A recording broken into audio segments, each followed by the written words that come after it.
How do you buy the used Apple Watch, right? So let me talk about it. If you're new here, most definitely subscribe so you never miss anything important. So there are a few ways we can look at this. Like if you're looking for a specific place online or in person where you can buy it, obviously there are websites like, for example, you can check out the Apple refurbished market where, it's like the official refurbished, certified the refurbished product, and there might be some watches, iPhones, whatever.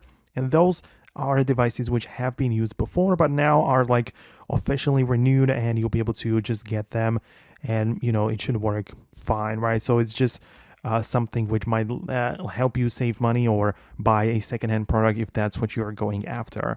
But there are also like third-party places, the sites like Craigslist or eBay, where you have to be much more careful, but you might as well just get a better deal out of this because it is a little bit of a different story. So that is kind of how it works.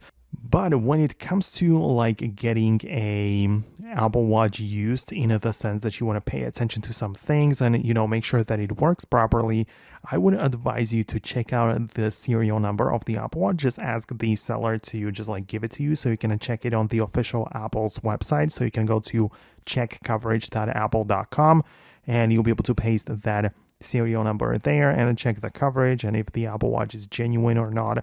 And also, yeah, just make sure that the previous owner signs out of the iCloud account from the Apple ID so you don't end up with a locked device. But yeah, other than that, it's pretty simple. I mean, you can get like good deals when buying used Apple Watch.